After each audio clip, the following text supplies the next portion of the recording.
안녕하십니까. 오늘은 저번 시간에 이어서 오메 법칙에 대해서 설명을 해드리겠습니다. 오메 법칙은 전류, 전압, 저항 사이의 관계를 나타낸 법칙이고 독일의 물리학자인 옴이라는 사람이 발견한 법칙입니다. 저항의 단위를 옴으로 쓰잖아요.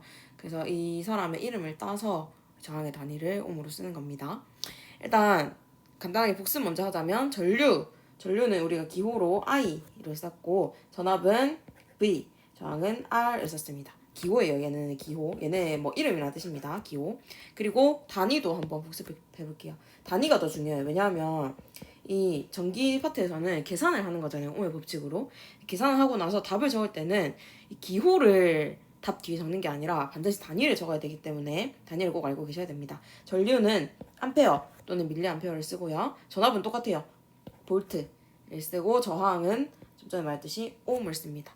그래서 단위와 기호를 꼭 구분해서 알아둬야 된다. 근데 이런 법칙 같은 거를 설명을 할 때는 우리가 쉽게 간단하게 쓰기 위해서 보통 기호를 이용해서 나타냅니다. 왜냐하면 막 전류, 전압 이렇게 한글로 다 쓰기가 귀찮기 때문에 그래서 그냥 영어 단어 하나로 나타내는 거예요. 자, 옴의 법칙 한번 살펴보겠습니다. 저항이 일정할 때라는 것은 앞에 수업 시간에 봤던 탐구에서 저항이 일정하다는 것은 그 니크롬선의 길이가 같을 때, 그러니까 하나의 니크롬선을 볼 때라는 말이에요. 니크롬선의 길이가 같은 거, 예를 들어 긴 거를 본다 치면은 이 긴 니크롬선에서 전압이 증가하면 증가할수록 전류의 세기가 증가했죠. 왜냐면 우리가 그렸던 전압 전류의 관계 그래프에서 1차 함수가 나타나잖아. 맞죠? 이거는 비례 그래프이기 때문에 그 전압이 증가하면 전류도 같이 증가한다. 따라서 저항이 일정할 때 전류와 전압은 서로 비례 관계이다. 이제 두 번째 가볼게요. 전압이 일정할 때입니다. 전압이 일정하다는 것은 어제 그렸던 그래프에서는 X축이 일정하다라는 거였죠. X축에서 그냥 아무 값이나 잡고 일자로 쭉 꺼봅니다. 세로줄로. 그러면 저항이 예를 들어 증가한다 쳐볼게요. 저항이 증가한다는 것은 니크롬선의 길이가 길어진다라는 겁니다. 저항이 증가하면 전류의 세기는 전류의 세기는 감소하죠. 긴 니크롬선일수록 전류가 자극게 흐르는 것을 볼 수 있습니다. 따라서 전압이 일정할 때 전류와 저항은 반비례한다. 증가할 때 감소하니까 반비례 관계인 거죠. 그래서 요 두 가지 사실을 가지고 전류의 세기에 대해서 한 번에 정리를 해보자는 겁니다. 전류의 세기는 전압에는 비례하고 저항에는 반비례합니다. 그래서 이 관계를 이렇게 정리를 했어요. 전류의 세기 I는 저항 R분의 V이다. 이렇게 정리를 했습니다. 이거 좀 별로 안 예쁘니까 옆에 다시 적을게요. 전류의 세기 I는 R분의 V이다. 그래서 보통 쉽게 외울 때는 V는 똑같아요. V는 IR. 이렇게 V에 대해서 정리하는 거니까 양변에 R을 곱해서 V에 대해서 정리를 하는 겁니다. V는 IR 해가지고 외우면 돼요. 그래서 전압은 전류와 저항의 곱과 같다. 제가 수업 시간에도 말했었는데 봐봐. 전압은 전압계가 있죠. 측정할 수 있습니다. 전류도 전류계가 있어요. 측정을 할 수 있어. 근데 저항은 측정을 할 수 있어 없어.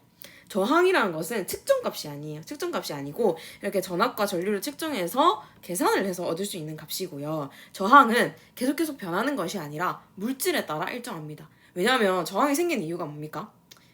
전류의 방향과 반대 방향으로 전자들이 이동을 하면서 그 원자와 부딪히기 때문에 저항이 생긴다고 했죠. 그렇기 때문에 이 저항은 물질마다 일정해요. 물질마다 일정한 값을 가지고 있습니다. 그래서 예를 들어 뭐 긴 니크롬선은 저항이 2옴이라면 짧은 니크롬선은 뭐 저항이 1옴이다. 이런 식으로. 얘는 어디에 넣든 저항이 1옴인 거예요. 그래서 물질마다 저항은 늘 일정하다. 알고 있으면 되겠습니다. 그러면 이 관계를 그래프로 한번 나타내 보겠습니다. 저항이 일정할 때니까 전류 전압 그래프를 그려주면 되겠죠. X축이 전압이고 그다음에 Y축이 전류입니다. 어제 그렸던 그래프예요. 그리고 그래프를 그릴 때는 늘 이렇게 축을 설정을 해주고 그 다음 원점을 찍어줘야 돼요. 근데 이런 관계를 나타내는 그래프는 사실 우리가 값을 찍어서 그리는 게 아니기 때문에 그 축까지 그러니까 하나하나 나눌 필요는 없고 여기서 그냥 비례인지 반비례인지 그래프 모양만 그려주시면 되겠습니다. 비례관계이기 때문에 그래프는 이렇게 일차함수 그래프 그려줄 수가 있겠죠.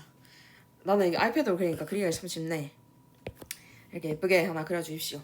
자, 여기에 그래프에서 또 중요한 것은 이 그래프의 기울기예요. 기울기.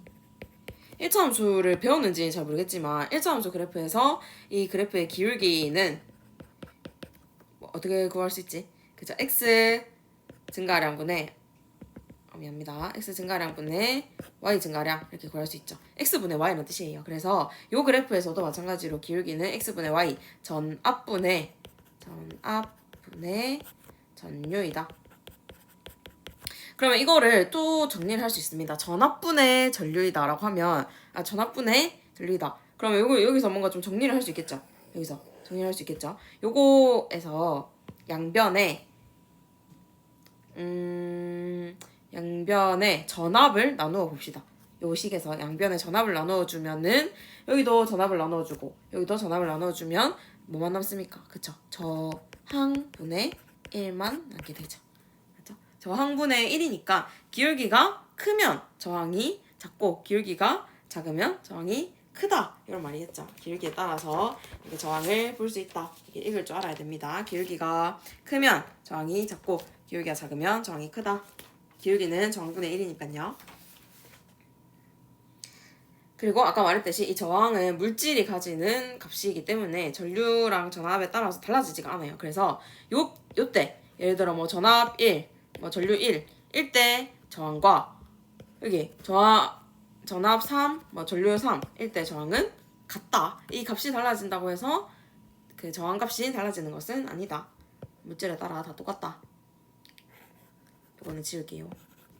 됐지요? 그 다음에 두 번째, 세 번째 그래프 마저 그려봅시다. 전압이 일정할 때라는 것은요.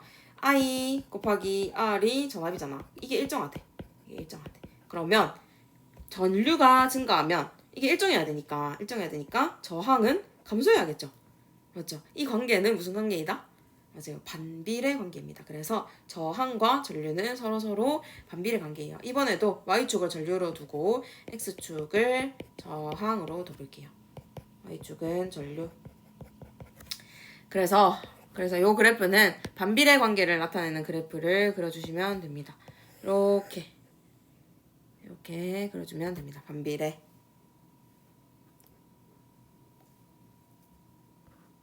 마지막으로 전류가 일정할 때 볼게요. 전류가 일정할 때. 자, V는 IR에서 얘가 일정하대. 그러면 이것도 마찬가지로 저항이 증가하면 전압이 증가하겠죠. 이건 무슨 관계다?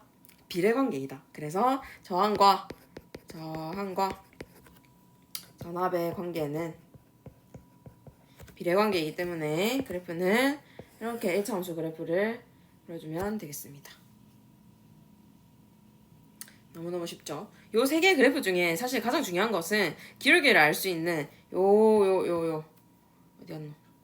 요 그래프, 저항이 일정한 요 그래프가 가장 중요합니다. 저항이 일정할 때 그래프. 이 기울기가 저항이 아니라 저항분의 1이다라는 것을 잘 생각을 해두세요. 근데 만약에 이게 중학교에서 이런 게 나올지 모르겠지만 혹시라도 뭐 문제집이나 이런데 여기가 전류고 여기가 전압이면 그러면 얘도 당연히 비례관계니까 그래프 모양은 이렇겠죠. 그러면 기울기가 뭐가 돼 이때는 기울기가 저항이 됩니다. 알겠죠? 헷갈리면 안 돼요. 제가 그린 그래프는 전압이 X축인 그래프예요. 전압이 X축, 전류가 Y축인 그래프니까 이때 기울기는 X분의 Y라서 저항분의 1인데 만약에 전류 전압 그래프를 그린다고 하면 이 기울기는 저항이 된다. 저항분의 1이 아니라 저항이 된다. 라는 거 알아두시면 되겠습니다. 오늘 수업은 여기까지 할게요.